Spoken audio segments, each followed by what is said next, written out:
Hey there everyone, it's Rainbow DJ Dash Skylar Ruby here, and welcome to Skylar Ruby's News. Yes, I have some news for you. With that being said, I have a lot of new Heroes Assemble episode ideas for my series. With that being said, Questy girls exist in my Heroes Assemble series except for they're humans. Like, they're normal humans with no powers, and they have normal skin tone. Here's an example of how they look. Pretty cool, right? And I'd like to announce that I would love for the main six to be more involved in my show and for the CMCs to be more present in my series, but only except for I'll get the Cutie Market series powers. And yes, they are normal humans too, just like the main six, except for they'll be having superpowers, and I have tons of videos for the CMCs.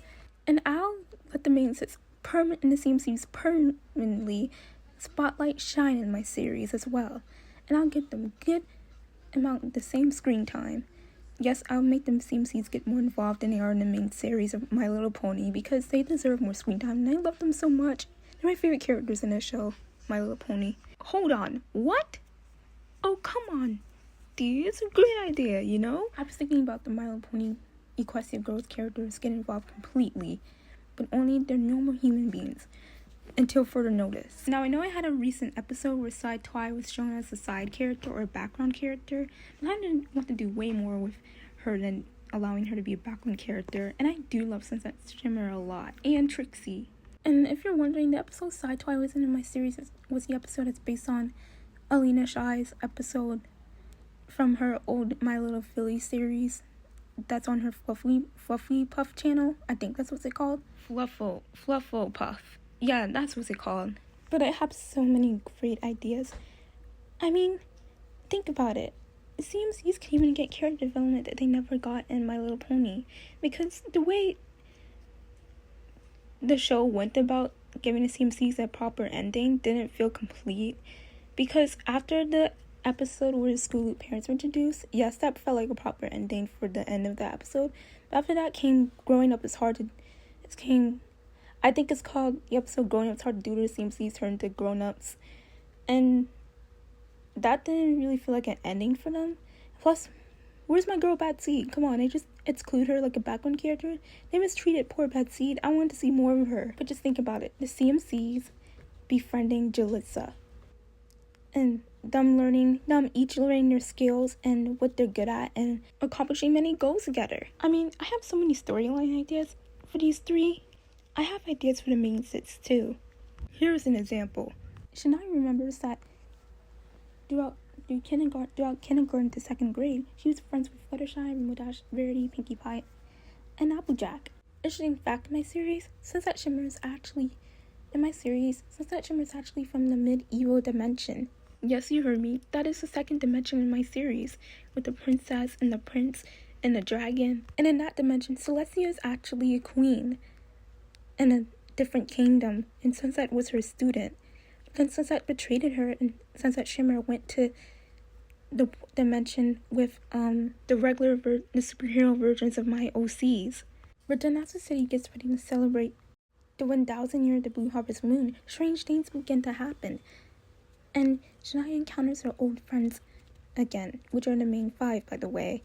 And she finds out that they strangely had a fallout. The reason why is caused by Sunset Shimmer, and whenever Kendall again decide to team up to stop her from stealing Princess Shania's wand. The second being that Shania introduced the main five to her other group of friends, like Hazel, Jocelyn, Aurora, and etc.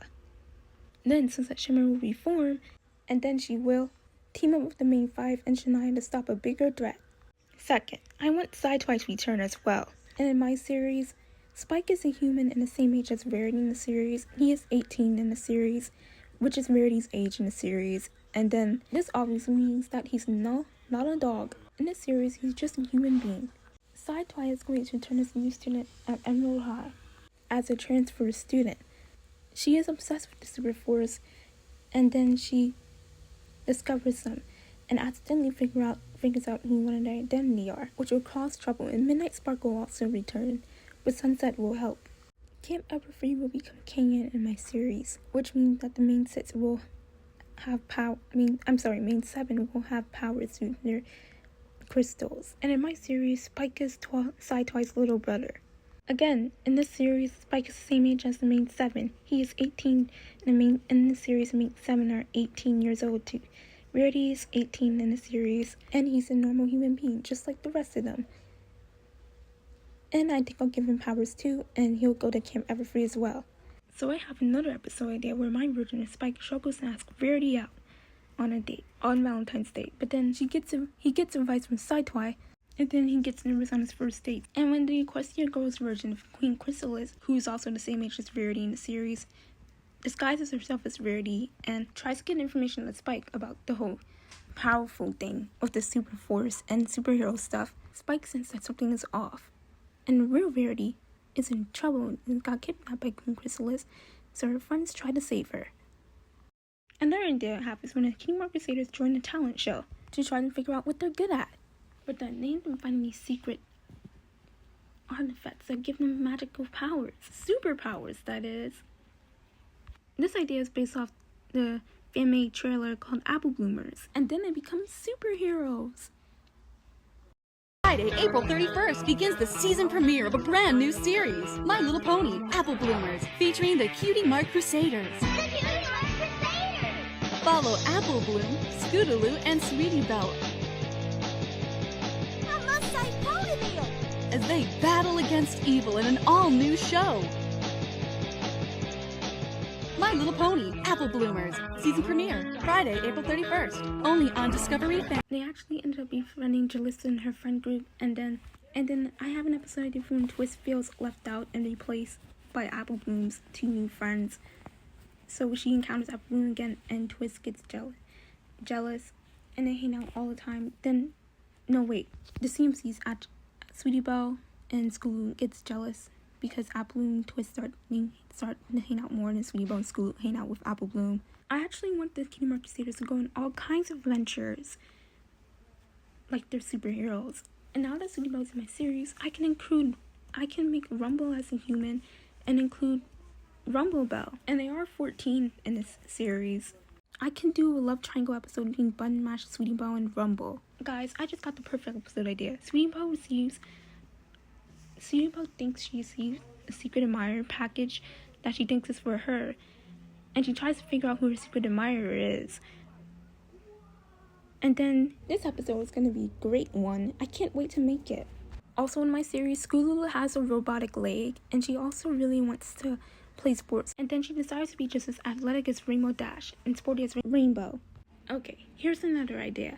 Courtney and Gwen ended up switching bodies, and this is actually based on a fanfiction I read on Wattpad called In Your Shoes. And Courtney has a violin rehearsal, while Gwen has I'm not sure, I don't have any ideas what Gwen has to do, but Gwen does have something planned, so they have to figure out how to handle their plans wisely, and how to handle each other's lives wisely without making a mess of this. And I think I'll base this off the fanfiction I read and Freaky Friday Part 2. Here's another idea. Where Trinket fears that her friendship might end with Nilla due to long distancing, and when she fears that Nilla will no longer want to be friends anymore due to Cartman putting this in Trinket's head.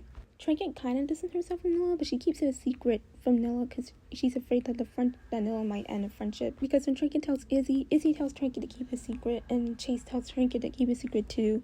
But Shania finds out through what's going on between both of their perspectives. Another idea I have is that drawing the CMCs, who also look up to the Super Force and are inspired by them, by the way, which I didn't mention before, and they love the Super Force so much and study them a lot. I actually get to meet the Super Force when they're troubled by Sunset Shimmer and the other great threat, so they help. So when Jalissa and her friends and the CMCs draws a drawing that magically comes to life, a supervillain that magically comes to life, that villain clones Sunset Shimmer into the bad version, into her old self that she once was, her bully version herself that she once was.